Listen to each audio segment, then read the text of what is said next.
Disclaimer, এই video শুধু বিনোদনের জন্য। হ্যালো ভাই ব্রাদার, কেমন আছো তোমরা? আশা করি আল্লাহর রহমতে তোমরা সবাই ভালো আছো।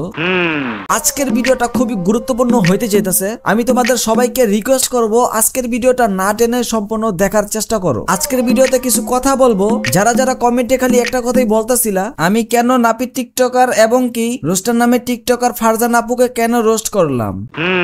আমি জানি তোমাদের মাথায় ব্রেন একটু স্লো, এর জন্য ভালো মন্দ যাচাই বাছাই না কইরা উল্টাপাল্টা কমেন্ট করছো তোমরা।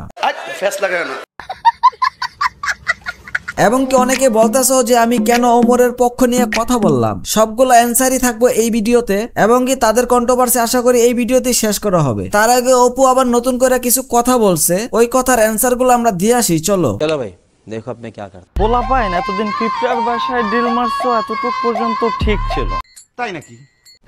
কি দরকার ছিল জেনে বুঝে বল্লার বাসায় ডিল মারা? বল্লার কামড় সহ্য করতে পারবা তো? ভাই আমি ডরাইছি ভাই, আসলে আমি ডরাইছি ভাই। নাপিত যদি চেতা যায় তাহলে আমি বালকাটা মুখারে দিয়া আমি তো পুরাই ভয় পেয়ে গেছি ভাই। তোর কথা অনুযায়ী তোরেই আমি রিপ্লাই দেই। আসলে এতদিন পর্যন্ত ঠিকঠাক ছিল, কি দরকার ছিল ওমরের সাথে কন্ট্রোভার্সি করার জন্য? আসলে তুই ভাবছিলি মাছি, কিন্তু খোসা দা দেখোস মৌমাছি। তো দাদা, বাংলাদেশের মৌমাছির কামড় গুলা কেমন লাগলো? আমার মনে হয় মৌমাছির কামড় খাইয়া তোমার পিছন সাইড ফুলে গেছে। আমাকে নাপিত বলা ভদ্র মানুষদেরকে নিয়ে একটা লাইন বলে যাচ্ছে, তাই নাকি? লাইনটা ইতিহাসের পাতায় লিখে রাখবেন।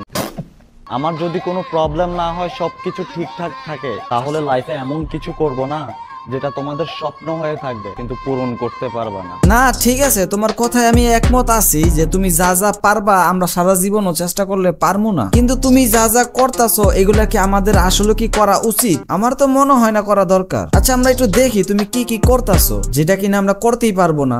চলো ভাই দেখো আপনি কি আকার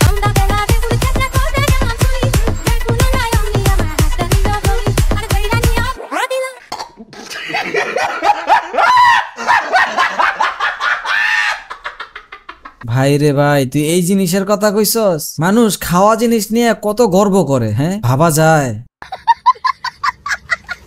যাই হোক, অরেনিয়ার কথা বলার দরকারই নাই, কারণ অরেনিয়া যা যা বলার গত দুই ভিডিওতে আমি বললেই দিছি। এখন কিছু কথা বলবো, যারা কিনা কমেন্টে খালি বারবার বলতাছিলা আমি কেন ফারজানা আপুকে নিয়ে কথা বললাম, আমি কেন টিকটকার নাপিতকে নিয়ে কথা বললাম। না ঠিক আছে, তোমরা কমেন্টে যা খুশি তাই বলতে পারো, তাই বলে ভিডিও ক্লিক করার পরেই কমেন্ট কইরো না। ভিডিও সম্পূর্ণ দেখে অবশ্যই সঠিকটা কমেন্ট করা দরকার। প্রথমে বলি দুবাই থেকে টিকটকার নাপিতকে নিয়ে। শোনো, এই কথাগুলো শুধু তাদের জন্যই যারা কিনা টিকটকার নাপিত এবং কি রোস্টার নামে টিকটকার ফারজানা আপুর পাগলা ফ্যান যারা আছো। তোমাদের অপু ভাই বাংলাদেশে থাকা অবস্থায় যেরকম ছাপরি মার্কা টিকটক ভিডিও করতো, তোমরা ধরতে পারো এখন দুবাই গিয়ে ওই ছাপরি মার্কা টিকটকই করতেছে। তবে আগের থেকে একটু আপডেট হয়েছে, তবে ভালো দিক না, কিন্তু তোমরা বলতে পারো তার ছাপরিগিরির লেভেল আপডেট হয়েছে। এখন তোমরা তার ফ্যান হইতেই পারো, এটা অস্বাভাবিকের কিছুই নাই। ওই বাংলাদেশে থাকা অবস্থায় যে ওরে কেউ রোস্ট করে নেয় জিনিসটা এরকমও না। ওই রোস্ট হওয়ার জন্য যদি ওই ধরনের কাজ কাম করে তাহলে তো পাবলিক ওরে রোস্ট করবেই। এখন কথা হইতাছে ওমরে যে ওই রোস্ট করলো, আমার কথা হইতাছে ওই কি দেখা রোস্ট করলো? ওর রোস্টে না আগা আছে না গুড়া আছে। ভাই ক্যামেরার সামনে এসে যে কোনো কিছু বলা যায়, তবে হ্যাঁ ভিত্তিহীন কথাবার্তা কিন্তু বলা যাবে না। যে কথাই বলো না কেন লজিকের সাথে বলতে হবে এবং কি সম্পূর্ণ প্রুফ নিয়ে কথা বলতে হবে। আর ওদের দুইজনকে কিন্তু আমি একা রোস্ট করি নাই, আমার মতো ছোট ছোট রোস্টার থেকে শুরু করে বড় বড় রোস্টাররাও কিন্তু রোস্ট করছে। এখন ধইরা লাও তোমাদের চোখে আমি ভুল হইতে পারি, আমার রোস্ট করা ভুল হইতে পারে, কারণ আমি তো ছোটখাটো একটা রোস্টার। তাহলে কি বড় বড় রোস্টারদেরও ভুল হইছে? তোমরা কমেন্ট করার আগে 10 বার ভাববা যে আসলে কি কমেন্টটা করা দরকার, আমি কি সঠিকভাবে কমেন্টটা করতেছি। দেখো আমি একটা রোস্টার, আমি আজকে ওমরের পক্ষ নিয়ে কথা বলতেছি না, আমি ততদিনই তার পক্ষ নিয়ে কথা বলবো ওমর যতদিন না রোস্ট হওয়ার মতো কাজ কাম করবো। একটা মানুষ যদি রোস্ট হওয়ার মতো কাজ কাম না করে তাহলে তার রোস্ট করা যায় না। আমি যতটুকুই জানি না কেন, আমার জানা মতে ওমর একটা ভালো মনের মানুষ, অ্যাটলিস্ট ওদের মতো ছাপড়িগিরি করে না। আই হোপ তোমাদেরকে আমি বুঝাইতে পারছি যারা কিনা ভুলভাল কমেন্ট করতা। আসলে এই ভিডিওটা বানানোর দরকার ছিল না, হঠাৎ চিন্তা করলাম যে তোমরা যেহেতু এত প্রশ্ন করতেছো তাহলে তোমাদের জন্য যদি একটা ভিডিও বানিয়ে দেই তাহলে তোমরা সম্পূর্ণ জিনিসটা বুঝতে পারবা। যেই ভুল করবো তারই রোস্ট করা যাবে, এটা মাথায় রাখবা। চলো এখন কথা বলবো আমাদের রোস্টার নামের টিকটকার ফারজানা আপুকে নিয়ে।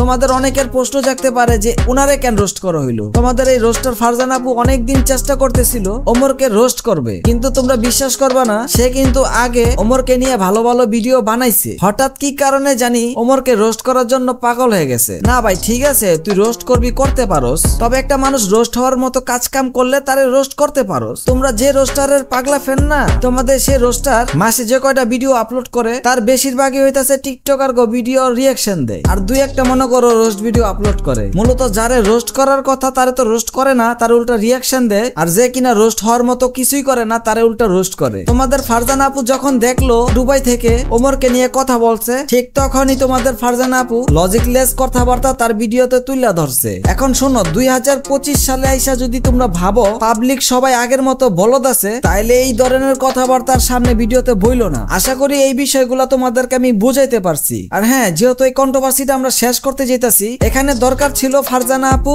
এবং নাপিত টিকটকার তারা ভিডিওতে এসে ক্ষমা চাওয়া, কিন্তু তারা এটা করে নাই। যেহেতু দুই সাইডের থেকে দুজনেই ভিডিও প্রাইভেট করে দিছে, তাহলে আমরা ধরে নিতে পারি তারা একটু ভয় পাইছে। আর ভয় যেহেতু পাইছে, তাহলে তো কন্ট্রোভার্সি এখানেই শেষ করা দরকার। আশা করি এই বিষয়ে আর কোনো চুলপাকনা কথাবার্তা যাতে না বলে, তখন কিন্তু আর ঠান্ডা মাথায় বুঝাবো না। আর তোমরা তো জানোই যখন আমি ফায়ার হয়ে যাই তখন কিন্তু ঠান্ডা মাথায় কথা বলি না। এটা একমাত্র যারা আমার ভিডিও নিয়মিত দেখো তারাই বলতে পারবা। যাই হোক, আমার কথায় যদি কোনো ভুল টুটি হয়ে থাকে তাহলে আমাকে ক্ষমা দৃষ্টিতে দেখবা, কারণ আমি হইলাম ছোটখাটো একটা রোস্টার, বুঝতেই তো পারতেছো। আর হ্যাঁ, আমার এই চ্যানেল দিন দিন যত বড় হবে, আমার ভিডিওর কোয়ালিটি কিন্তু দিন দিন তত বাড়তে থাকবে এবং কি লজিকের সাথে রোস্ট করা হবে। এখন তোমরা চাইলে আমাকে সাপোর্ট করতে পারো, কিংবা না চাইলে নাও করতে পারো, এইটা সম্পূর্ণ তোমাদের উপর। যাই হোক, আজকের ভিডিও এই পর্যন্তই। যদি ভিডিওটা ভালো লেগে থাকে অবশ্যই লাইকটা কইরা দিবা। আর বাকি কি কি কাজ করা লাগবে এটা কম বেশি সবাই জানো। 2025 সালে এসে যদি এত কিছু বইলা দেওয়া লাগে, তাহলে মনে হয় তোমাদেরকে ছোট করা হইলো। ভালো থাকবে, সুস্থ থাকবে, আল্লাহ হাফেজ।